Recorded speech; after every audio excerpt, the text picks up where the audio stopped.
What's up, my dudes and dudettes? JC Owens coming at you from our new but slightly unfinished studio. This is Rock and Roll Hall of Fame Unmasked, Part 1.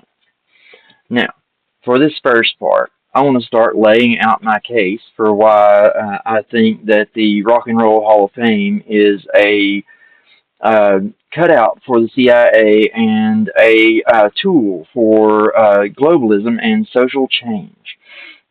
Now, the uh, the thing about it is it was founded by a Sufi Freemason by the name of Ahmet Ertegun. Now, Ahmet, besides being a Sufi Freemason, is the son of the Turkish ambassador to the U.S., Switzerland, and France.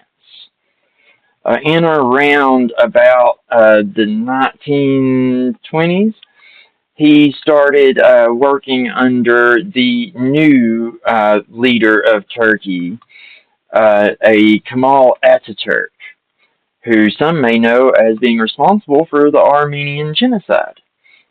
Something that Ahmet himself, after founding Atlantic Records with his brother and founding the Rock and Roll Hall of Fame in 1983, he went about trying to make sure that the Armenian genocide was completely scrubbed from all American pop culture. He even had a movie that MGM was making stopped in order to keep this stuff under wraps and keep Americans from knowing about it so that they could go ahead with some of the U.S. Turkish relations that they had in mind.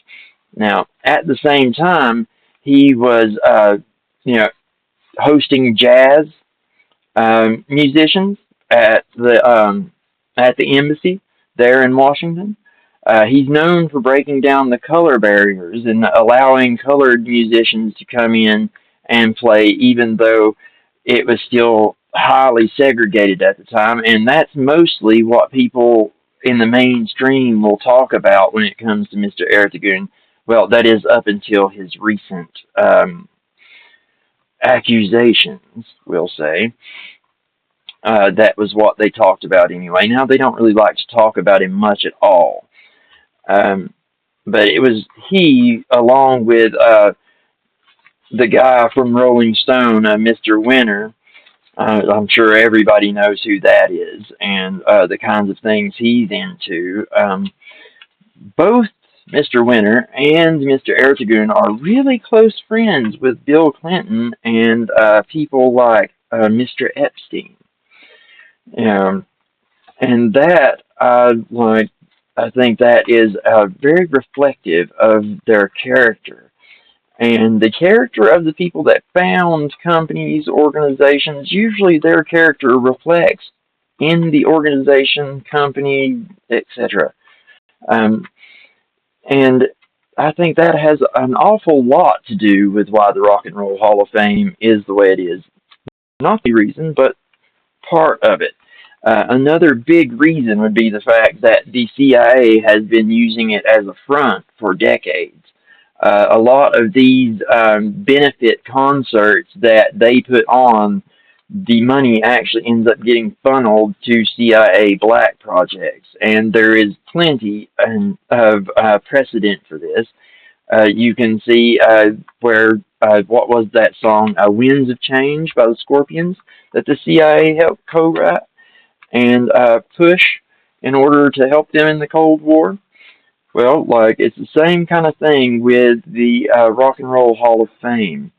It has quite a lot of seedy connections to government black projects, and a lot of the spying that goes on around the world.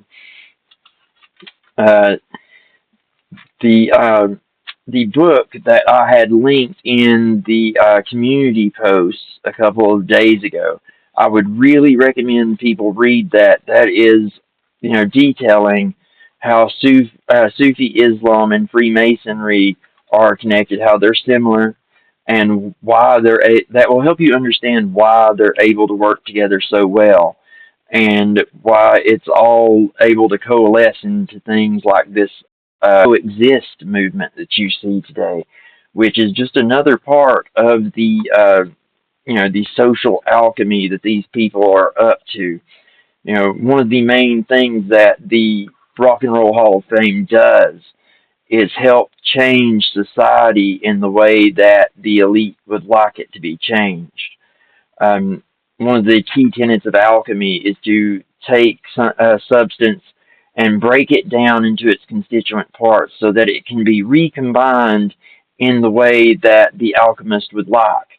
Um, the Rock and Roll Hall of Fame, as well as organizations like it, the government, and a lot of corporations in our country and others, they all use the same kind of process on society. They create division like feminism versus MGTOW, right versus left, Christianity versus atheism, and all these different dialectical versus matches in order to create that initial division. And then once everything is divided and people fight till they break everything down, then they will put everything back together as one. And that's what you're seeing here with the Rock and Roll Hall of Fame. They have been slowly but surely trying to combine rock and roll with everything else and just make it one big, you know, gumbo soup of a thing and destroy all the categories and genres that we know and love. Now, I have no problem with all different kinds of music. I love all different kinds of music, but I also love all different kinds of food. That doesn't mean I want them all mixed together all at once, right? The rock and roll should be rock and roll, rap should be rap, R&B should be R&B, and like if we want to make Hall of Fames for all of those genres, then fine, we can do that, but we shouldn't be lumping them all together into one. Though, as I say, they're doing this for quite nefarious purposes. You will find quotes from the people that work there even today talking about how they need to change the way that the public views rock and roll and, open our eyes and to a new way of seeing things. And I think that is, well, quite frankly, I think that's crazy. I think that it is being done not for the good of music, but for the good of the globalist elite and those in power. Music going all the way back to Plato, music and theater and all forms of art have been known to be extremely powerful tools for social control and social change. Extremely powerful, maybe the most powerful tools, especially when you're talking about the youth. And getting to the youth is the way you change things like long term. You can't, it might not can change like some of us old adults that are already set in our ways, but if you can get to the kids, if you can get to the kids and change the way that they look at things, then you can change it all. I think we'll be stopping part one here for now, and we'll pick up with part two next week, where we'll get into a little bit more of the details of how this stuff is done. Have a good one, folks. Peace out.